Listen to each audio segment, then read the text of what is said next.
बिस्मिल्लाहिर्रहमानिर्रहीम अस्सलाम वालेकुम। मैं हूं आपका मेज़बान साजिद गुंदल। आज 28 अप्रैल है, साल 2021। 3 आम खबरें आज की वीडियो में हम डिस्कस करेंगे। जनरल बाजवा की एक ज़रब से मरियम और अबसार आलम की चीखें निकली हैं। मामला क्या है, इस पर बात करेंगे।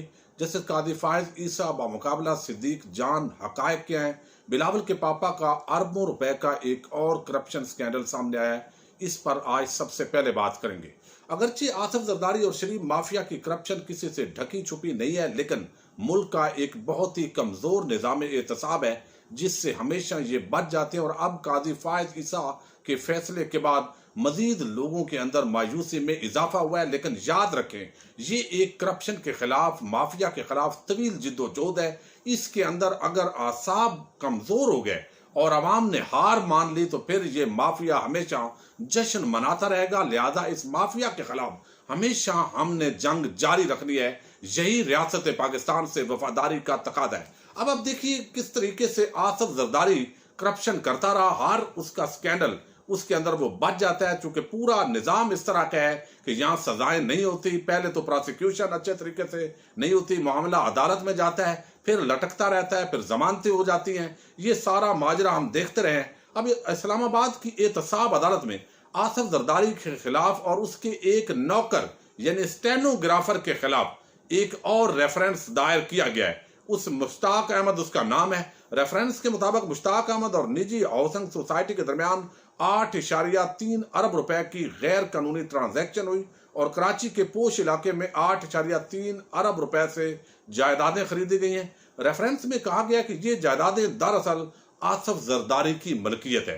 रेफरेंस में नामजद मुल्ज़म मुश्ताक अहमद 2009 से 2013 तक ऐवान सदर में सरकारी मुलाजम था, जबकि मुल्ज़म मुश्ताक अहमद को सेनेटर रुखसाना बंगश, ये एक खातून है और इनका बड़ा ताल्लुक है आसिफ जरदारी से। इतना ताल्लुक है कि उन पर बड़े संगीन किस्म के इल्जामात भी लगते रहे। तो उनके रुखसाना बंगश के कहने पर इसको स्टेनोग्राफर ऐवान सदर के अंदर भर्ती किया गया और इसके जरिए आगे मनी लॉन्ड्रिंग होती रही है और उसके खिलाफ अब रेफरेंस दायर हुआ है। और ये शख्स जो मुश्ताक अहमद है, ये इतना आसिफ जरदारी का करीबी है कि जब मॉडल अयान अली का मामला था और वो एयरपोर्ट के अंदर जिस तरीके से मनी लॉन्ड्रिंग कर रही थी, उस वक्त भी ऐवान सदर का ये स्टेनोग्राफर मुश्ताक अहमद वहां पर मौजूद पाया गया। तो इस तरीके से ये सरेआम करप्शन करते हैं। जब इनको पकड़ा जाता है तो फिर ये, वैसे तो फौज के हवाले से कोई जनरल अगर टेक ओवर करे तो बहुत आर्टिकल 6 की बात करते हैं, लेकिन मैं समझता हूं जब तक इन करप्ट लोगों के खिलाफ भी आर्टिकल 6 की क्लॉज शामिल नहीं की जाएगी, ये बाज नहीं आएंगे।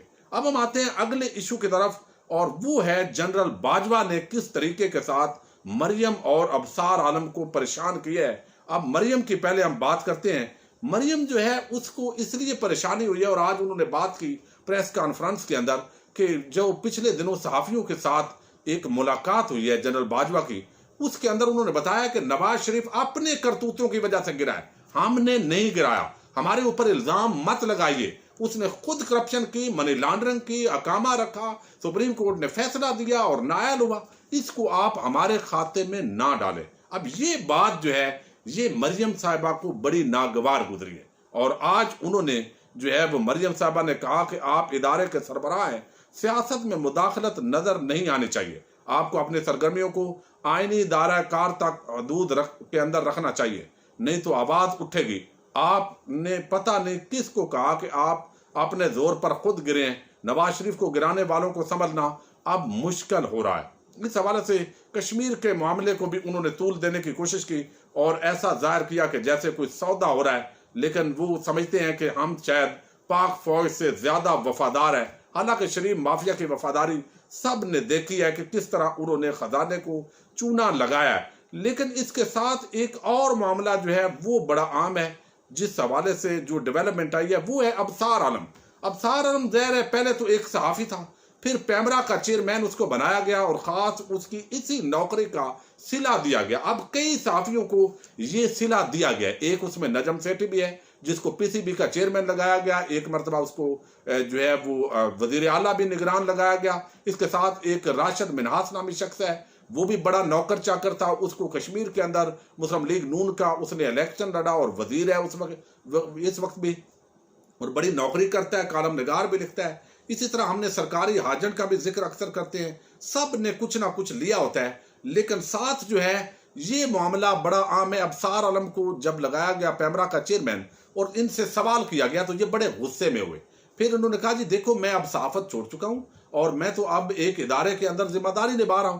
तो अब जब उस पर अटैक हुआ है तो फिर दोबारा कुछ सहाफी लोगों ने उसको सहाफी बनाने की कोशिश की है, हालांकि वो अब मुस्लिम लीग नून का एक वर्कर है और उसकी नौकरी हमेशा नजर आती, जहां भी मरियम वगैरह जाती है वो साथ उस गाड़ी के अंदर बैठा होता है। इतनी कुर्बत उसको मिलती है, चूंकि ताल्लुकात इन लोगों के जरिए आगे पूरे मीडिया हाउसेस के साथ रखने होते हैं। अब अबसार आलम ने भी, जनरल बाजवा ने वहां पर, चूंकि अबसार आलम के हवाले से एक सवाल हुआ, उसका भी जवाब दिया था और कहा था कि ये अपनी लिमिट को क्रॉस करते हैं और हर एक इल्जाम वो लगा दिया जाता है पाक फौज और एजेंसीज को, इनको भी अपनी हदूद के अंदर रहना चाहिए। इस तरह की कोई बात, जिस तरीके से बात आई है वो की गई। अब आज 3 ट्वीट्स की है, यानी एक ट्वीट है लेकिन आगे ज़हर अल्फाज की कमी होती है, तो उसके अंदर वो जनरल बाजवा को धमकियां दे रहे हैं, उनको अपने एहसान मंद बना रहे हैं, एहसान याद करवा रहे हैं। अब जब इस सतह के लोग, आप अंदाजा करें, आर्मी चीफ और DGISI पर बात कर रहे होंगे जैसे उनके बिल्कुल वो जूनियर हैं, तो फिर हमारे इदारों को भी सोचना है कि ये इतनी लंबी जबानें नहीं होनी चाहिए, वरना आम जो पब्लिक है उसके ज़हन से भी वो जो एक तकद्दस होता है वो खत्म हो जाता है। बहरहाल अब अबसार आलम ने क्या कहा जरा आप देखिए।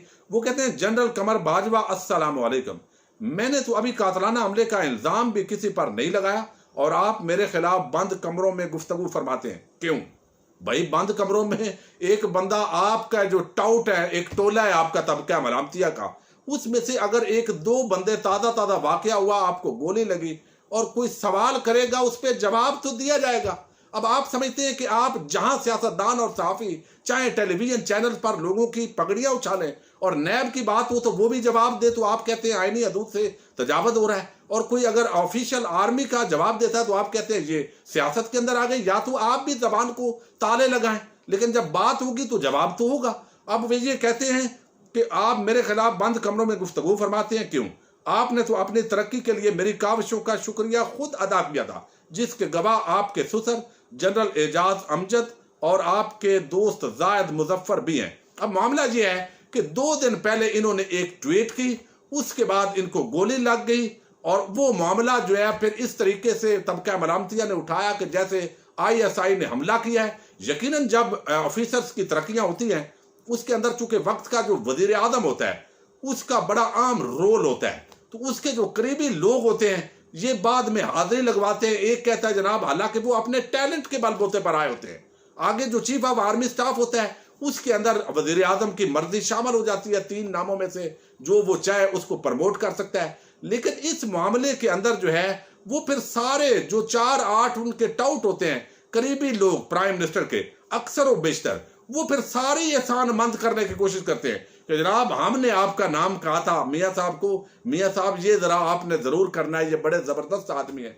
तो अब वो कहते हैं कि ये आपने मेरा शुक्रिया, इन्होंने बात की, उन्होंने शुक्रिया अदा किया, इसको अब ये बंदा जो छोटी हरकत जब करने पर आता है तो ऐसे ही होता है। वो कहते हैं कि अब आपको शुक्रिया करना चाहिए मेरा, मैंने आपसे कभी किसी एहसान का बदला नहीं चाहा, यानी मैंने बड़े एहसान किए हैं जनरल बाजवा पर, लेकिन अगर मुहज़्ज़ब इंसान की तरह आप किसी की बीमार पुरसी नहीं करना चाहते तो ऐसी गुफ्तगू क्यों की? कम अज कम अपने ओहदे का ही ख्याल कर लें। अब ये आर्मी चीफ को गैर मुहज़्ज़ब कह रहे हैं, यानी उनकी जात पर हमला कर रहा है ये अबसार आलम जो शरीफ खानदान का एक नौकर है।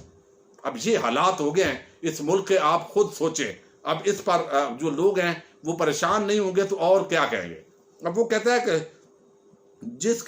वो कहते हैं कि यहाँ पर जो है दूसरी बात, मैंने अपने माजी की एक्स्ट्रा करिकुलम एक्टिविटीज को तस्लीम करता हूँ और अपने रब से हमेशा माफी का खास्तगार हूँ, यानी मैंने हमेशा अपनी हदूद से बढ़कर बातें की हैं, गलत काम मैंने किए हैं, ये इकरार जुर्म भी कर रहा है, लेकिन मैं अल्लाह के हजूर उससे माफी मांगता हूँ, कौम से भी माफी मांगे और वो करतूत बताएं भी। और ये चूंकि करतूत आपके सारे उन इदारों के पास होते हैं तो इसलिए आप इशारे किराए में एहसान भी उस पर कर रहा है और साथ अपनी वो जो चीज है वो भी ला रहा है सामने।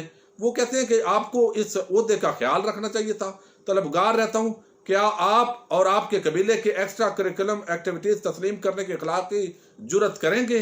अब वो कह रहे हैं कि आप जो करते हैं। तीसरी बात, सबसे पहले तो NYT ने इस खबर पर, यानी अमेरिका के अंदर Pakistan journalist is shoot after criticizing the military, वो कहता है कि ये देखिए कि इंटरनेशनल मीडिया ये कह रहा है। भाई वो तो आपके टाउट जब उसको टैग करते हैं, एक माहौल बनाते हैं, तो ये मामला होता है। ये एक जंग जो समझे आज मरियम और अबसार आलम दोनों को बड़ी परेशानी हुई है और आज वो चीखे हैं। अब मामला है सिद्दीक जान का।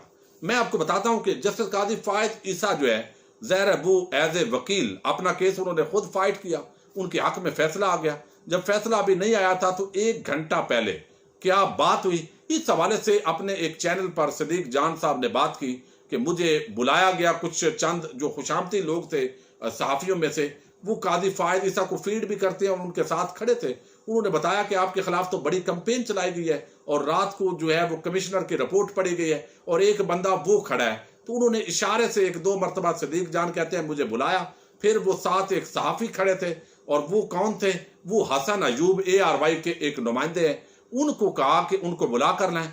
वो कहते हैं कि मुझे बुला कर लाया गया कादी साहब के पास, वहां पर अदालत के अंदर ही। तो कादी साहब रौनत भरे, तकब्बर भरे जो लहजा है उसके अंदर मुझे वो मुखातब होते हैं कि आपको अल्लाह का खौफ नहीं है, आप क्या मुसलमान हैं, आप जो है सच बोला करें। इस तरह की बात उन्होंने की।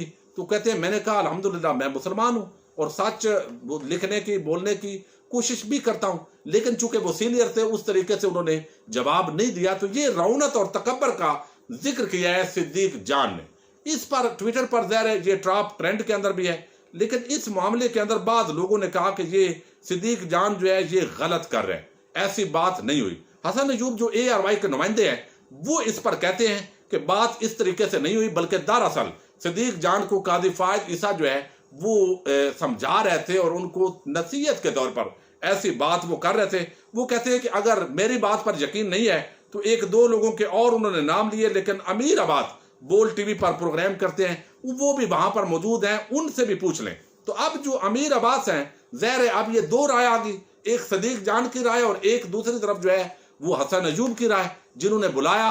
और यहाँ पर जो है वो अमीर अब्बास ने अब अपनी राय का इजहार किया है और वो कहते हैं कि I was standing next to justice Qazi Faez Isa and I confirm what Siddique Jan has said about the misbehaviour. Honourable Fayed Issa is highly respectable as a judge, but he went below his status the way he addressed. वो कहते हैं कि वाकई सिद्दीक जान की बात दुरुस्त है, जिस तरीके से कादी फायद ईसा ने सिद्दीक जान को मुखातब किया ये नाजायज तरीका था, ये अच्छी बात नहीं थी। तो उन्होंने सिद्दीक जान की जो स्टेटमेंट है उसको इंडोर्स किया है। अब इस पर कुछ लोग जो तबका मलामतिया के हैं वो कहते हैं जी सिद्दीक जान की हैसियत क्या है, वक़्त क्या है, ये ऐसी बात जो है अपने आप को फेमस करने के लिए ये बात कर रहे हैं। काजी फायद ईसा को पीछे और लोगों को लगा दिया गया है, अब ये एक नई कैंपेन है। अब मैं आपको दयानतदारी से बताऊं, बहुत कम लोग, मैं आपको कह दूं अगर के 99% जो लोग इस वक्त इर्द गिर्द हैं या जानते हैं सोशल मीडिया के जरिए सिद्दीक जान को, मैं उनसे पहले का उसको जानता हूं। जबरदस्त आदमी है, बहुत उसने मेहनत की है शुरू से और प्रोफेशनल आदमी है। हमेशा वो झूठ से इज्तनाब करता है, हत्ता कि वो खबर और तजज़िये को भी जुदा रखता है। वो बताता है कि ये खबर है, ये तजज़िया है। राय हर एक की अपनी होती है, एक मजाज होता है। वो भी माफिया के खिलाफ है, मुहिब्बे वतन आदमी है, हमेशा उसकी यही फाइट होती है। तो जिस तरीके से काजी फायद ईसा को उन्होंने कोई गलत बयानी नहीं की, एक कमिश्नर की FBI की रिपोर्ट थी और वो जब उन्होंने अपने टीवी पर प्रोग्राम पर दी है तो उससे काजी फायद ईसा को परेशानी हुई है और उन्होंने जिस गुस्से का इज़हार किया है, मेरा ख्याल है एक आला ओहदे पर जिस शख्स ने आगे चीफ जस्टिस पाकिस्तान बनने का जो एक उम्मीदवार बने हुए हैं, इस तरह का बंदा अगर बड़ी कुर्सी पर बैठ जाएगा तो हमने जिस तरह उनकी समातों के अंदर उनका रवैया देखा है, तो पहले ही लोग इस पूरे मामले के अंदर सुप्रीम कोर्ट के फैसले के अंदर मायूस हैं और इसके साथ मजीद लोगों को परेशानी लाक हुई है कि ये क्या काजी साहब इस मनसब पर बैठने के लायक है या नहीं। एक तो सुप्रीम कोर्ट की अदालत है और एक अवामी अदालत है सोशल मीडिया के जरिए।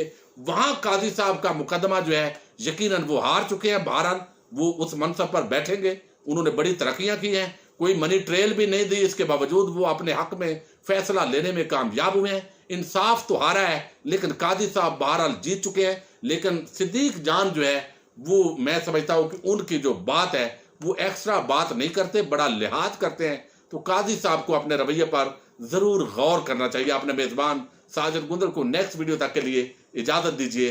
अल्लाह हाफिज।